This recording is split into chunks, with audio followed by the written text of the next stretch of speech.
Բարև ձեզ հայրենակիցներ։ Նկատի ունենալով Հայաստանում վարչապետին անվստահություն ներկայացնելու հանգամանքը, կարծում եմ արժե անել բացահայտումներ,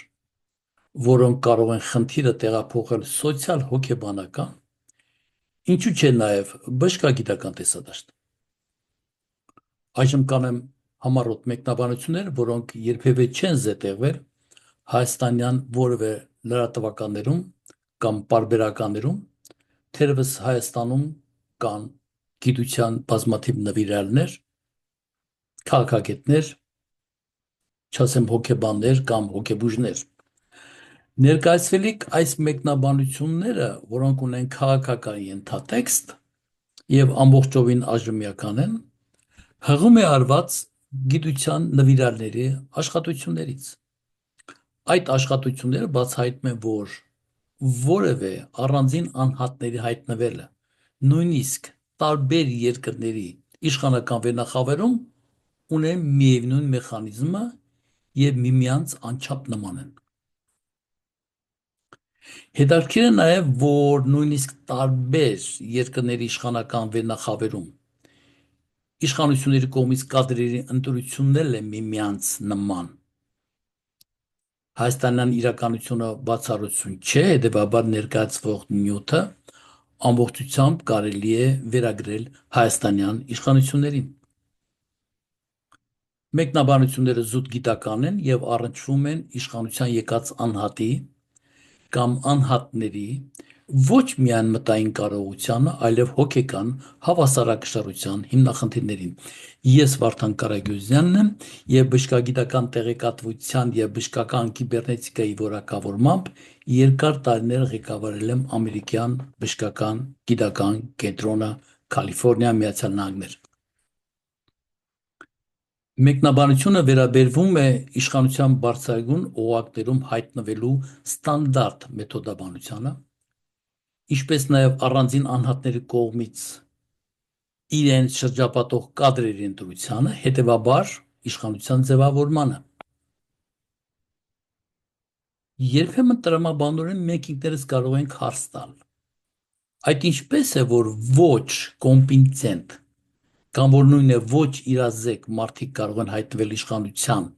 ամենաբարձր օղակներում, եւ շատ անգամ խելացի էրուդիցիայով եւ իրազեկությամբ գործերին ծանոթ մարդիկ կարող են մնալ ստվերում։ Այս առումով կատարվել են բազմաթիվ աշխատություններ, որում ընդգրկվել են քաղաքական տեսաբաններ, բժշկագիտության հայտնի հոգեբաններ, հոգեբուժներ։ Իտալացի քաղաքագետ փիլիսոփա Նիկոլա Մաքիավելին,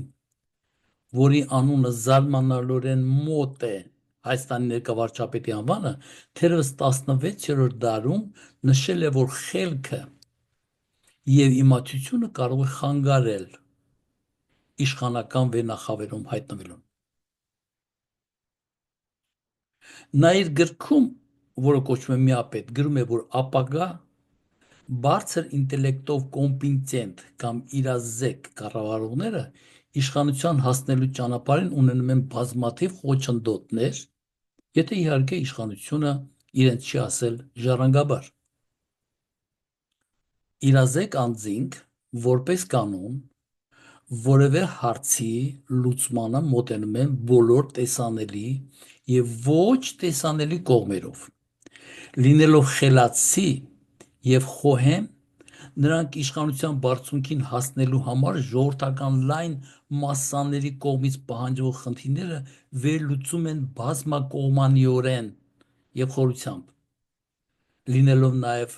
խոստումների համար պատասխանատու, վերլուծում են բոլոր հնարավոր եւ ոչ հնարավոր կողմերը։ Խոստումների կատարման կարևորությունը զարգացած եւ կրթված մարդկանց մոտ նրանց դարձնում է ել ավելի կաշկանդված եւ ել ավելի վստահություն չներշնչող։ Հետևաբար լայն մասսաները այն ընկալում են ոչ վստահելի, իսկ առանձին դեպքերում նաեւ կասկածելի եւ գործերից անտեղյակ մարդու տպավորություն՝ ի հակադրություն ցածր ինտելեկտով եւ սահմանափակ գիտելիքներով անձի գործում են անկաշկանդ եւ վստահ եւ բազմաթիվ վիճակագրությունները մատնանշել են, որ իշխանական սանդուղքում բարձր ինտելեկտով մարդկանց համար վեր բարձրանալը դառնում է բավական դժվար եւ խելացի մարդիկ կարիերան ավարտում են միայն միջին օղակներով, առանձին դեպքերով դառնալով վերևում տգետ, սակայն իրենց վստահելի ներկայացնող պաշտոնյաների կամակատաներ։ Հետազոտությունները ցույց են տալիս, որ ինտելեկտով մարդկանց համար դժվար է շփվել նաև մասաների հետ որևէ խնդրի առնչությամբ, որովհետև իրենց մտածողության բարդությունը թույլ չի տալիս քննարկվող թեման ներկայացնել պարզ եւ մակերեսորեն։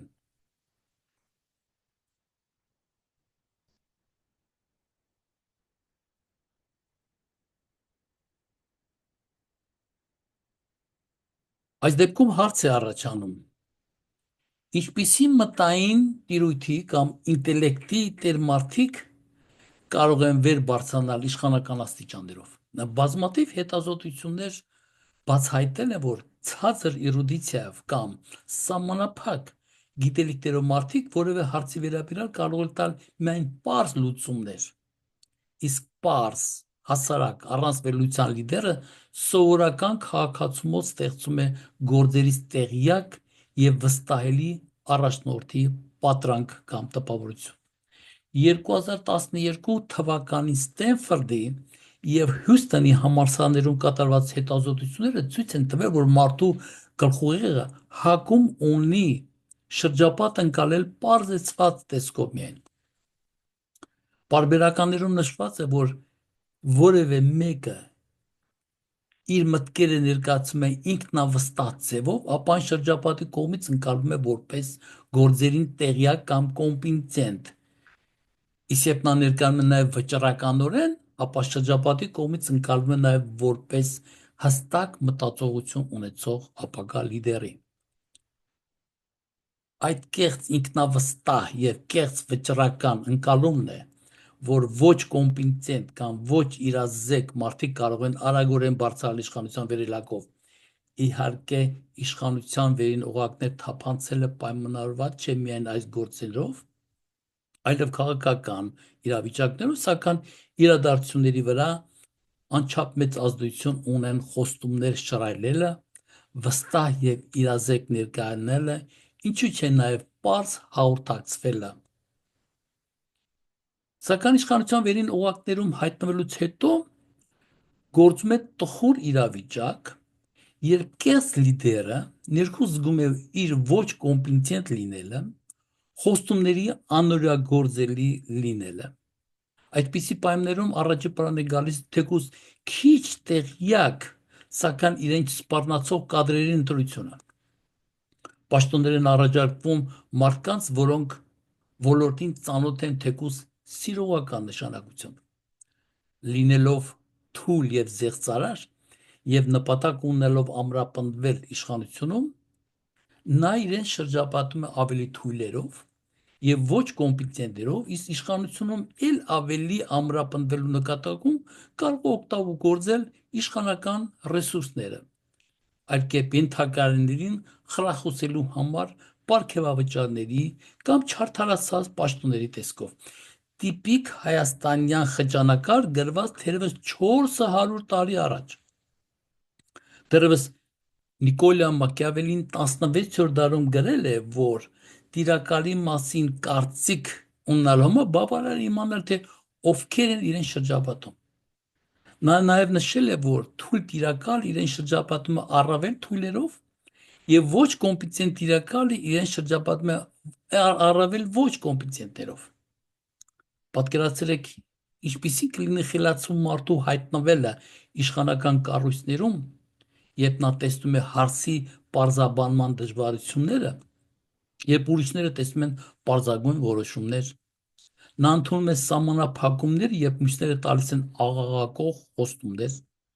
Նա վերցանում է եւ կասկածում է հարցի դրական ելք, երբ ուրիշները տալիս են լկտի վստահություն։ Մեկ այլ հոգեբաններ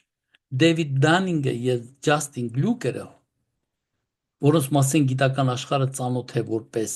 Dunning-Kruger էֆեկտ, իրենց աշխատություններում հիմք ունենալով գրում են հետևյալ գաղափարը, որը ժամանակին մեկնաբանել էր այլ մեկնաբանմամբ Շեքսպիրը։ Այն հետևյալն է, որ հիմարը համոզված է իր իմաստության մեջ եւ խելացին գիտե, որ չգիտե։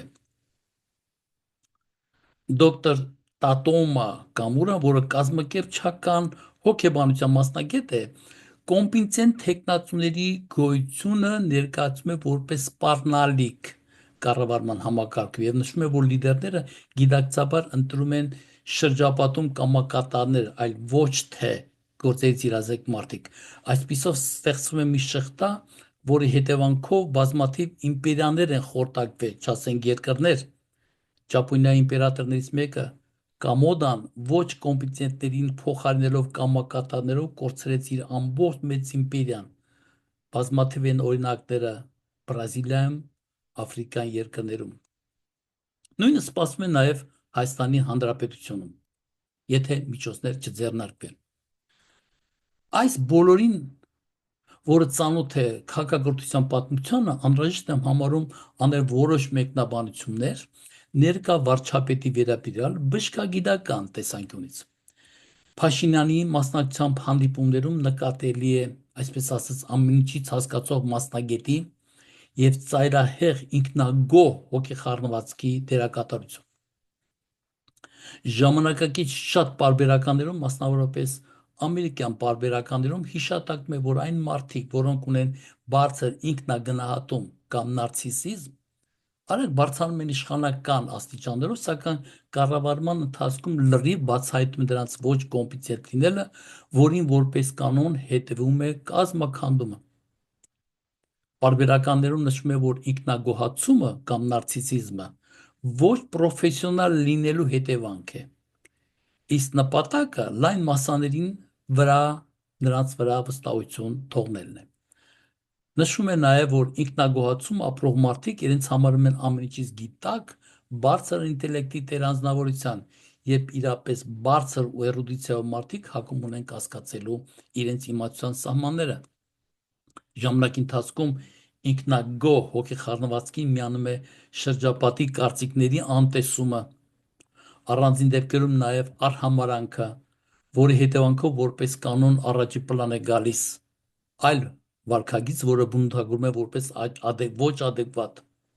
Հաջորդ հոգեբանական վարքագիծը լինում է արդեն ձևավորված ոչ adekvat անձը կորցնում է պատասխանատվության զգացողություն։ Իսկ երևույթի չհասկացող շրջապատը այն կարող է ընկալել որպես ուժեղ եւ անկոտրում անձնավորության պատրանքի։ Դիտարկելով հանրապետության վարչապետի ամենատարբեր թեմաների շուրջ մեկնաբանությունները եւ ելույթները, նկատել է նաեւ խոսքի, հետեւաբար մտքերի ոչ ներդաշնակ ընթացակարգ, որը հոգեհուզական հիվանդության հետևանք է։ Բառերի բազմաթիվ կրկնությունները ինքնակամ հեռացող մտքերը հավաքելու նպատակ է հետապնդում։ Այն ընկած է բոլոր հոգեկան հիվանդությունների հիմքում։ Նախկինում մինչև ամստայության ստորագրավակ հավաքելը բազմիցս դիմել են խորհրդարանում ստորագրավակ հավաքել վարչապետի ենթադրյալ հոգեկան հիվանդություն հայտնաբերելու նպատակով մասնագիտական հանձնաժողով ստեղծելու համար։ Միևնույն ժամանակ նկատել եմ, որ թեկուզ ոչ adekvat վարքագծով ելույթները չեն կարող քրեական պատասխանատվությունից ազատել նրան, թերևս վերջին խոսքը պետք է լինի հոգեբուժների եւ մասնագետներինը։ Կարծեմ տեղին է տեղեկացնել, որևէ անձին ներքին հոգեբանական իրավիճակ իր ազդեցություն ունի նրա արտաքին կեցվածքի վրա։ Խորհուրդ եմ տալիս վարչապետի արարողակարգի ղեկավարին թեկուզ կատակով հուշել,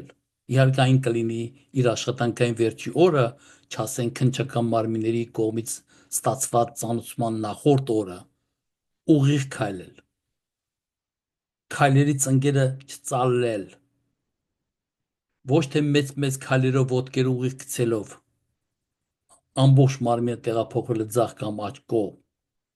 նեղ բաճկոնով դպրոցի դիրեկտորի մոտ շտապող տգետ դպրոցական նման։ Եթե վարչապետի աշխատակազմը տեղյակ չէ,